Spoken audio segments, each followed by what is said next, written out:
십자가를 향해 걸어가시는 예수님이라는 제목을 가지고 고난주간 말씀을 나누고자 합니다. 그리스도인들은 예수님께서 죄인된 인간을 위해 모든 고난을 받으며 십자가에 달리시고 다시 부활하신 사실을 믿는 자들입니다. 이것은 하나님께서 태초부터 세우신 계획이며 영원히 없어지지 않을 말씀 가운데 분명하게 드러나 있습니다. 그렇기 때문에 하나님의 자녀인 저희들은 세상에서의 삶이 끝나는 그 순간까지 이 사실을 통해 믿음의 고백을 하며 살아야 하는 것입니다. 고난주간은 예수님께서 예루살렘에 입성하신 다음 날부터 부활하시기 직전까지의 한 주간을 의미하며 주님께서 십자가를 지시기 위해 고난받으신 것을 기억하고 돌아보는 기간입니다.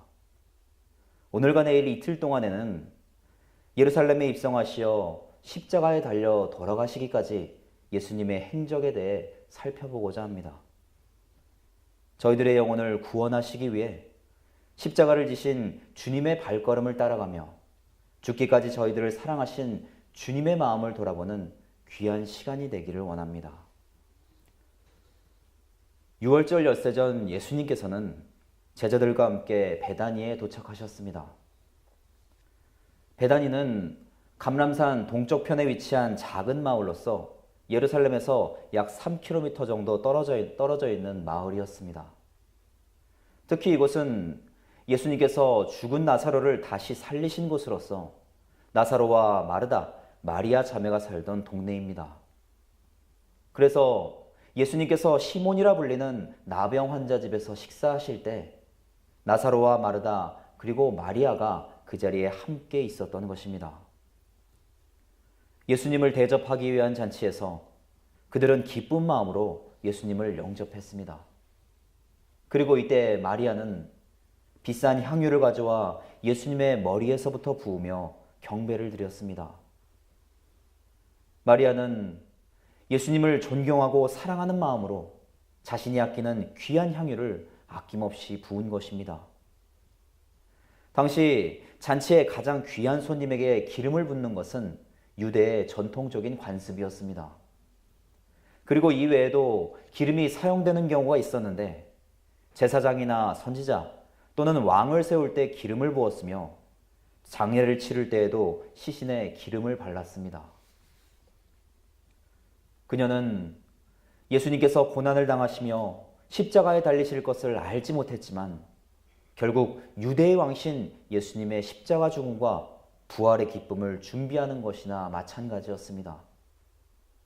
그렇기 때문에 가룟 유다가 마리아를 향해 귀한 향유를 낭비했다고 책망했을 때에도 예수님께서는 나의 장례를 미리 준비하는 것이라고 말씀하신 것입니다.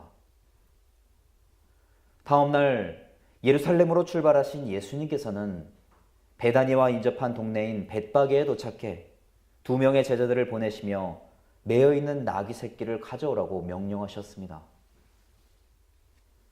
구약에 스가랴 선지자가 예언한 말씀을 성취하시기 위해 예수님께서 친히 준비하신 것입니다. 그렇게 예수님께서는 작은 나귀를 타고 감람산을 내려가시어 예루살렘 성으로 들어가셨습니다. 수많은 이스라엘 백성들은 예수님 앞에 겉옷을 펴고 종려나무 가지를 흔들며 호산나를 외쳤지만 정작 예수님께서는 예루살렘 성을 바라보시며 눈물을 흘리셨습니다. 구원을 허락하시는 메시아를 눈앞에 두고도 깨닫지 못하는 백성들을 향한 애통한 마음과 무너져 내릴 예루살렘 성을 떠올리시며 안타까워하신 것입니다.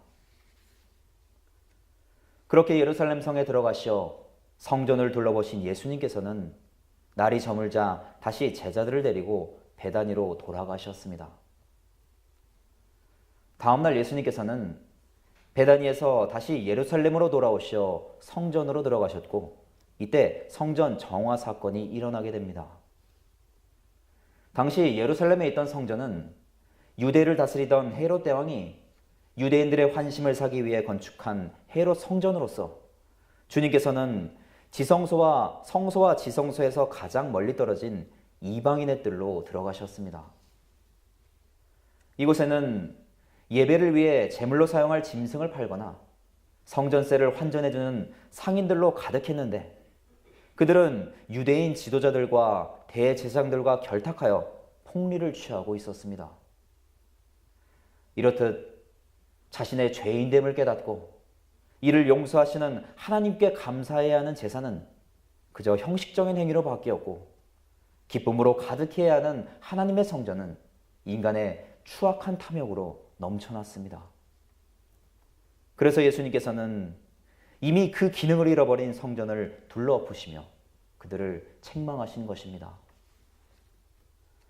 그러자 대제사장들과 서기관들은 자신들의 권위를 떨어뜨리고 금전적인 이익을 가로막는 예수님께 진노했습니다.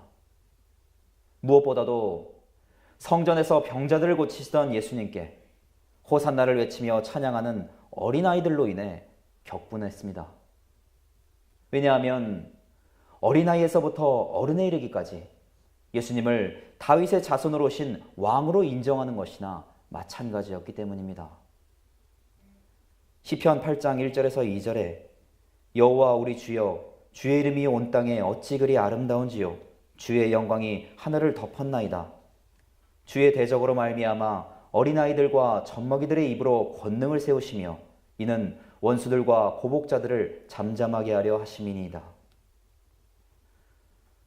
예수님을 인정하지 않는 유대인들의 진노는 어린아이들의 찬양 속에 묻히고 말았습니다. 이처럼 성전에 울려 퍼지는 찬양은 하나님의 말씀이 성취되는 역사였고 이스라엘 백성들 사이에서는 예수님의 영광이 드러났습니다. 그럼에도 불구하고 대제사장들과 서기관들은 영적인 무지함으로 이를 깨닫지 못하고 백성들로부터 인정받는 예수님께 자신들의 권세를 빼앗길까 두려워했습니다. 그래서 이때부터 예수님을 죽이기 위한 계획을 세우기 시작한 것입니다. 성전 정화 사건 이후에 예수님께서는 또다시 베다니로 가시어 하룻밤을 지내셨고 다시 예루살렘으로 들어오셨습니다. 다음날 예수님께서는 성전에서 대부분의 시간들을 보내시며 사람들에게 말씀을 가르치셨고 여러 가지 비유를 통해 예수님께서 하나님의 아들이심을 알려주셨습니다. 그리고 예수님을 부인하는 유대인들과 논쟁하기도 하셨습니다. 그들은 예수님의 권위와 로마 황제에게 세금을 바치는 것과 부활에 대한 질문 등으로 예수님을 함정에 빠뜨리고자 했습니다. 하지만 인간적인 생각을 가진 그들의 불의함은 영적 존재이신 예수님을 결코 넘어뜨릴 수 없었습니다. 그렇게 하루 동안 성전에서 보내신 예수님께서는 날이 저물자 제자들에게 말씀을 전하시기 위해 감람산으로 올라가셨습니다. 예루살렘에는 세 개의 중요한 산이 있는데 성전산, 시온산, 그리고 감람산입니다. 성전산이라는 명칭은 예루살렘에서 지형적으로 가장 높은 곳에 성전을 세운 곳에서 유래되었습니다. 성전산은 아브라함이 이삭을 번제로 드리려고 했던 모리아산이자 다윗이 번제를 드리기 위해 구입한 아라우나의 타작마당이기도 합니다. 시온산은 예루살렘 남쪽 성벽 밖에 위치해 있으며 다윗이 여부수 족속으로부터 이곳을 점령한 뒤에 다윗성을 세운 곳입니다. 시온산은 거룩한 산, 여호와의 산이라고 불리기도 하며 예루살렘 전체를 나타내기도 합니다. 그렇기 때문에 유대인들에게 있어서는 단순히 지리적인 의미를 뛰어넘어 하나님이 함께 하시는 정신적인 고향이자 종교적인 중심지와도 같은 곳입니다. 이곳은 오순절 성령 강림 사건이 일어난 마가의 다락방이 있기도 합니다. 감람산은 예루살렘에서 약 1km 정도 떨어진 곳에 위치하고 있으며 감람나무, 즉 올리브나무가 많았기 때문에 올리브산이라고 불렸습니다. 해발 800m에 달하는 감람산은 예루살렘 동쪽에 위치하면서 지대가 높기 때문에 예루살렘 전체를 한눈에 내려다볼 수 있었습니다. 성경에서는 다윗이 압살롬의 반역 때문에 감람산을 넘어 유대 광야로 향하는 장면에서 처음으로 등장합니다. 그리고 솔로몬이 수많은 우상과 산당을 만든 곳이기 때문에 멸망의 산이라고 불리기도 합니다. 감람산은 예수님과 밀접한 관계를 가지고 있는데 그 이유는 공생의 마지막 순간까지 늘 찾아가셨던 곳이기 때문입니다. 십자가를 지시기 전 감람산의 겟세마네 동산에 오르시어 마지막으로 하나님께 간절히 기도하셨고 이곳에서 군인들과 유대인들에게 붙잡히셨습니다. 감람편 맞은편으로는 예루살렘의 동쪽 성벽이 자리 잡고 있는데 이곳에는 황금문이라 불리는 통로가 막힌 성문이 있습니다. 예수님을 부정하고 아직 메시아가 오지 않았다고 믿는 유대인들은 이 문을 통해 메시아가 오실 것이라고 믿고 있습니다. 그들은 죽어서도 이곳에 묻히기를 원했기 때문에 이 지역에는 성서시대부터 지금까지 약 15만 개의 유대인 무덤들이 모여 있습니다. 왜냐하면 유대인들은 메시아가 올 때 이 황금문이 열리면서 문에서 가까이에 있는 무덤부터 부활한다고 믿고 있기 때문입니다. 이처럼 유대인들은 영원한 말씀이신 예수님을 믿지 않았고 지금까지도 메시아를 기다리고 있습니다. 예수님께서는 제자들에게 마지막 환란과 그리스도의 재림에 대해 말씀하셨습니다. 천지는 없어지더라도 말씀은 영원하기 때문에 예수님께서 말씀하신 모든 환란과 심판과 구원은 반드시 성취될 것입니다. 그리고 주님께서는 마지막 날 인자 앞에 서기 위해서 항상 기도하고 깨어 있으라고 분명하게 말씀하셨습니다.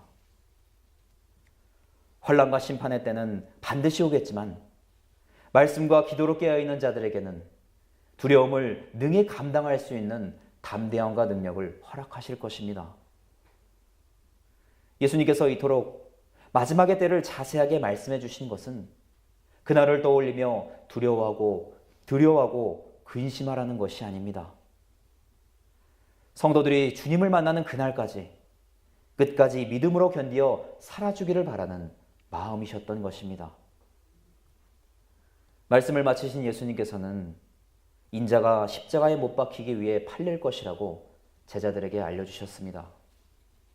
그리고 이때 대제사장들과 장로들도 예수님을 어떻게 하면 죽일 수 있을까 의논했고 가룟 유다 역시 그들과 함께 예수님을 넘겨줄 방법에 대해 이야기했습니다. 요한복음 11장 50절에서 52절에 한 사람이 백성을 위하여 죽어서 온 민족이 망하지 않게 되는 것이 너희에게 유익한 줄을 생각하지 아니하는도다 하였으니 이 말은 스스로 함이 아니요 그 해의 대제사장이므로 예수께서 그 민족을 위하시고 또 그 민족만 위할 뿐 아니라 흩어진 하나님의 자녀를 모아 하나가 되게 하기 위하여 죽으실 것을 미리 말함이러라. 유대인들은 많은 사람들이 예수님을 따르게 되면 밀란이 일어나서 로마 정부가 자신들을 억압하게 될까 염려했습니다. 왜냐하면 당시 로마 제국은 자신들에게 반역하는 것을 가장 큰 범죄로 규정하고 강하게 탄압했기 때문입니다.